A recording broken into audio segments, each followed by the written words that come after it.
முட்டை குழம்பு எப்போதும் போல ஒரே மாதிரி செய்யாம இந்த தடவை இந்த மாதிரி மசாலா அரைச்சு செஞ்சு பாருங்க. சுவை அதிகமா இருக்கும்.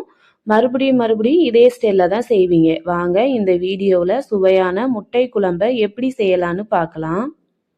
இப்போ முட்டை குழம்பு செய்யறதுக்கு பார்த்தீங்கன்னா 3 முட்டையை வேக வச்சு இந்த மாதிரி தோல் உரித்து எடுத்துக்கலாம். முட்டையை வேக வைக்கும்போது கல்லுப்பு சேர்த்துட்டு லோ ஃப்ளேமில் வச்சு தட்டு வச்சு மூடிட்டோன்னா முட்டை இந்த மாதிரி வெடிப்பு இல்லாமல் வெந்து வரும்.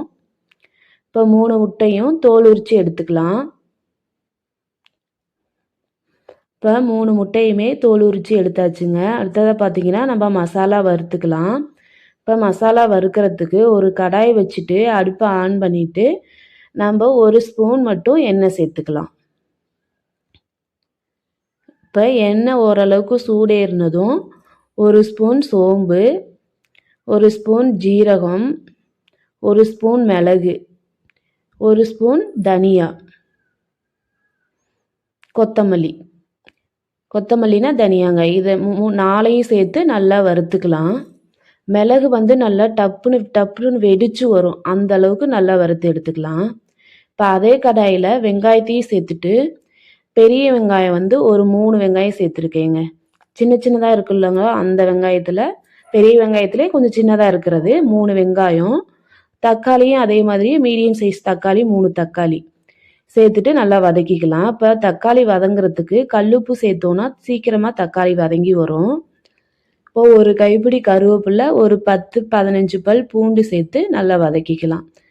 இப்போ இது எல்லாத்தையுமே சீக்கிரமாக வதங்கணுன்னா ஒரு தட்டு வச்சு மூடி வச்சுட்டோன்னா சீக்கிரமாக வதங்கி வந்துடுங்க. பாருங்க, சூப்பராக எல்லாமே நல்லா வதங்கி வந்துருச்சு. இப்போ வதங்கினதுக்கப்புறம் அடுப்பை ஆஃப் பண்ணிவிட்டு ஒரு 1/4 மூடி தேங்காய் மட்டும் சேர்த்துட்டு இதை ஆற வச்சு எடுத்துக்கலாங்க. இப்போ அதை ஆறுறதுக்குள்ளே நம்ம அந்த முட்டையை வேக வச்சு தோல் உரிச்சோம்ல, அதில் இந்த மாதிரி கீரல் போட்டு எடுத்துக்கலாம். இது கீரல் போடுறது எதுக்காகன்னு பார்த்தீங்கன்னா, அந்த முட்டை குழம்புல இந்த முட்டையை போடும்போது நல்லா அந்த மசாலாலாம் இதில் சாந்து வரும். அதுக்காக தான் அந்த முட்டையில் கீரல் போடுறது. 3 முட்டையிலையும் இந்த மாதிரி சின்னதாக கீரல் போட்டு எடுத்துக்கலாம். இப்போ பார்த்தீங்கன்னா 3 முட்டையுமே கீரல் போட்டாச்சு. இப்போ மசாலாவை வதக்கின மசாலாவை அரைச்சிட்டு வந்துட்டு குழம்ப தாளிச்சுக்கலாம். இப்போ குழம்பு தாளிக்க 1 ஸ்பூன் எண்ணெய் சேர்த்துட்டு கடுகு, சோம்பு, கருவேப்பிலை சேர்த்து தாளிச்சிட்டு நம்ம அரைச்ச மசாலாவை இதில் ஊற்றிட்டு தண்ணி எந்த அளவுக்கு தேவையோ அந்த அளவுக்கு சேர்த்துக்கோங்க. மிளகாத்தூள் வேணும்னா நீங்கள் சேர்த்துக்கோங்க. கறி மசாலா தூள் இந்த மாதிரி சேர்த்துக்கோங்க. நான் இன்னைக்கு மிளகுல இருக்க காரமே எங்களுக்கு போதும், அதனால் மசாலா எதுவும் சேர்க்கலை.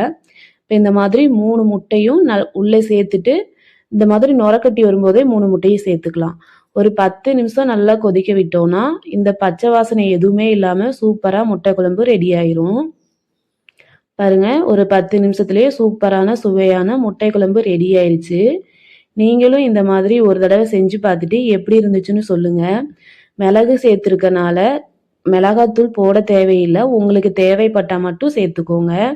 இப்போ இதை சூடான சாதத்தில் போட்டு பிசைஞ்சு சாப்பிட்டா சூப்பராக இருக்குங்க. இது சாதம், சப்பாத்தி, இட்லி, தோசை எல்லாத்துக்குமே சூப்பராக இருக்கும். ட்ரை பண்ணி பார்த்துட்டு எப்படி இருந்துச்சுன்னு